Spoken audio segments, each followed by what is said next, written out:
Errol Spence. How's Errol Spence doing? He hasn't had an opponent. Obviously, you know now Mikey Garcia won't be fighting him. He accepted. Man, come on. I told you that. I told you that at the Charlo at his little workout. He did the same thing he did to Thurman. Every time a welterweight wins, he wants to pick up on that. I actually did a video on that. Yeah. You know what I mean? You know, we knew that fight wasn't about to happen, and it's a good little. There is some validity that they could use in the excuse though, because they could be like, oh, well, that was supposed to be a pay-per-view fight, and the Tyson Fury Wilder fight trumps that. I have a feeling Garcia and Comey's gonna be the co-main to this fight because Comey's not a big enough name. Like Richard, I was thinking that last night. Richard Comey's not a big enough name to really get people excited for the fight itself. Mikey Garcia, people was expecting him to fight Earl, so that'll just be a letdown. But it's in LA, and that's either Leo or Mikey got to be on undercard. It's Mikey Garcia, and that's gonna be because he's gonna beat the shit out of Comey. So that's gonna be a good showcase fight to get the LA fans excited for the main event, and it'll probably be a hell of a either knockout or a savage beating. So I think that's gonna end up being the co-main. Now staying in the welterweight division, what's your take on the welterweight division and fighting Errol Spence, Keith Thurman, Sean Porter's in the mix, Terrence Crawford, Jesse Vargas? No, I forgot about Jesse. Hey man, I feel bad for Jesse Vargas because I feel like he's just one of the people that got one of the most mismanaged careers. Like he thought that the zone shit was gonna be a good look for him. Like that was silly. But as far as the welterweight division goes, I mean it's the same shit for real. Like now Sean Porter talk about I'm ready for the truth. I'm ready for the truth. It's only because he knows that's the only thing the fans are gonna accept him for. Nobody. Sean Porter doesn't have a fan base like that, and it's like, so if you fight anybody else after Earl Spence has publicly said I've been promised the winner of this fight, he gonna look crazy. But like I said, look, Earl Spence dog walks everybody on the PBC side, and that's all I'm gonna say. Y'all real ones know. That's all I'm gonna say. They already know who walked by them. Yeah. But anyway. I ain't gonna say, man. I ain't trying to get Fred shut down. You feel me? I appreciate it. Hold on. We gotta get you. I have a question up there. I heard something. Yeah, I was trying to piss him off. I was trying to set him off. Hold on. I gotta interview her real quick. We got a question. What? Wilder or Fury? Who you got? You got to go with Wilder. I have to say Wilder. Exactly. I have to say Wilder knockout. Maybe I think. I'm gonna go with 6-7. I was thinking like hopefully 5-6. Really? But we shall see. But I go, who knows? It would be a great upset if Fury knocked him out. Or, yeah, if Fury knocked him out, that would be awesome. Great for heavyweight. So, someone knock someone out because I want a knockout, gosh darn it. I haven't seen a knockout yet. Her IG is what? Because they about to say, who the fuck is that? Yeah. Oh. That's what they about to say. They're like, what? I'm at The Real Fight Girl on Instagram and at Cynthia_Conti on Twitter. And watch all my interviews at ringtv.com. Boom! Shit, she want to see a knockout come to the crib. But This nigga real, man. I'm just playing, baby. I love you. No, I ain't playing. But yeah, I mean, Crawford and Spence is the fight. I still got Spence in that fight, but it's Spence's division. Keith Thurman, bro, like, and it's sad, man. I got St. Pete tatted on my arm. Keith Thurman, you from the 727, man. You're a disgrace. Disgrace, dog. And like I said, the only reason Keith Thurman is a disgrace is because when he was on the come up, calling out Paulie Malignaggi and saying that Floyd, all of this, and then just the way that you act now, just the entitlement that you act. The entitlement that it's like, wow, like you sold us a dream. Keith Thurman need to sign with Eddie Hearn.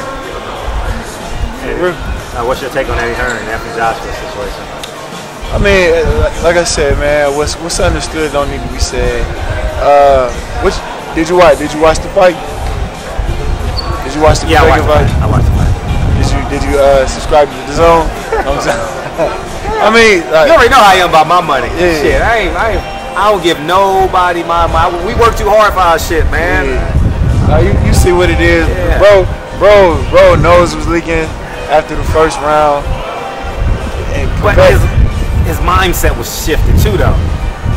His mindset, like you saw him kind of question himself a little bit. I mean, you see him question himself all the time, and then even in the post-fight interview, it's just like you don't want to fight Wilder, bro. Like you're not looking forward to it.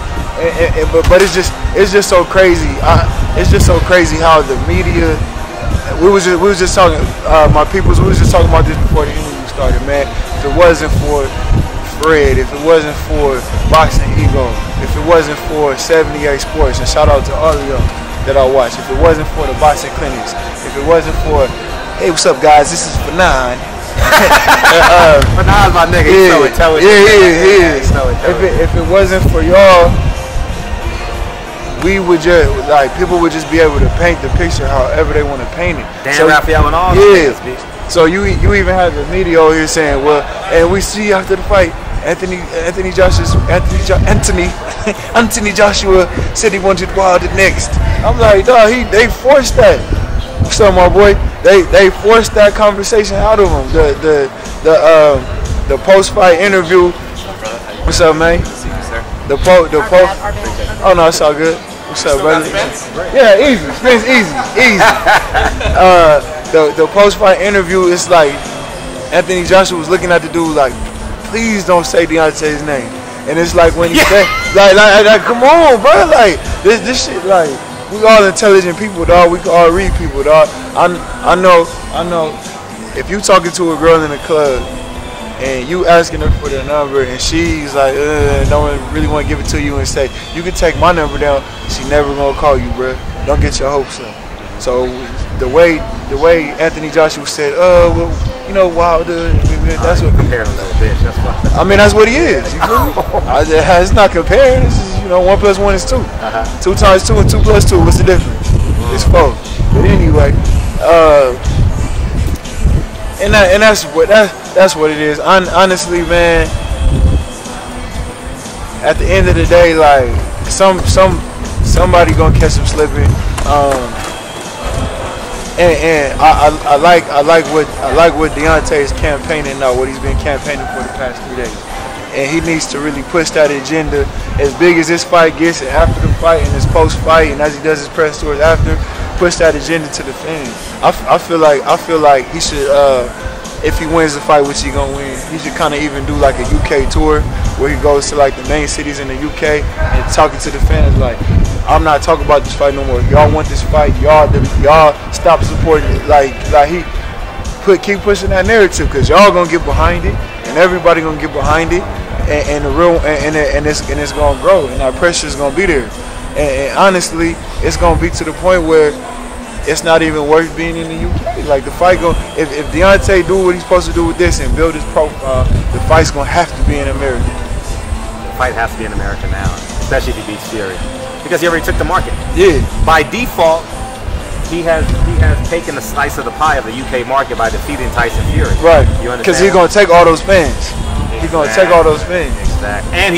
And Tyson Fury has given them a voice by him speaking against Anthony Joshua. You get what I'm saying? Right. Yeah. Exactly.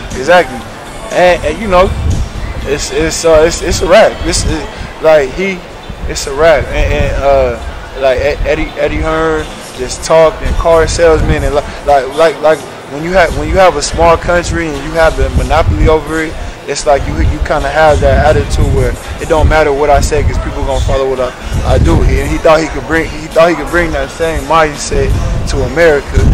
The first thing about it is we have a lot of options, so we don't even have to rock with boxing like that. Like boxing ain't gonna be our main source of entertainment. We right here right now at the press conference. You got 2 NBA teams that play right here, a hockey team that play right here, award shows that be right here, concerts that be right here. So it's like we got options. So it's like you're not finna just come over here and sell us like that. And furthermore, it's like it's just Americans, man.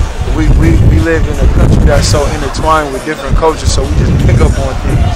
So it's like, wait. he wasn't gonna be able to come over here and have that approach. So it's like, go ahead, do what you do.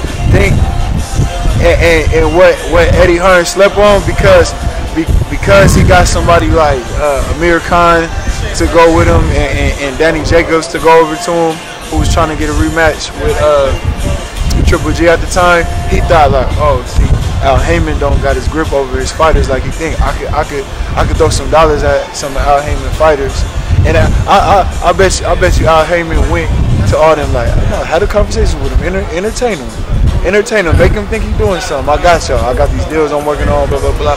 Entertain the conversations. Let's gas Eddie up, and then we're gonna hit him with the hammer in the nail. I don't know if you saw my video. No, I didn't catch that one. But go ahead. This is about you anyway. Go ahead. He gonna catch him.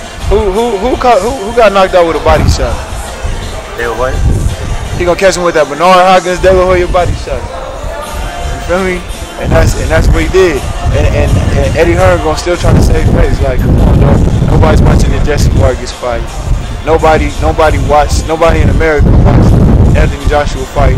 Really, anyway, and the people that did, we straight. And he bought the media. All the media that's known, he's flying them out. Yeah. So, I mean, it's feel me? He gonna run that wheel dry. Demetrius Andrade, I'm a fan of Demetrius Andrade as a fighter, but he's not gonna be the one to generate him for you like that.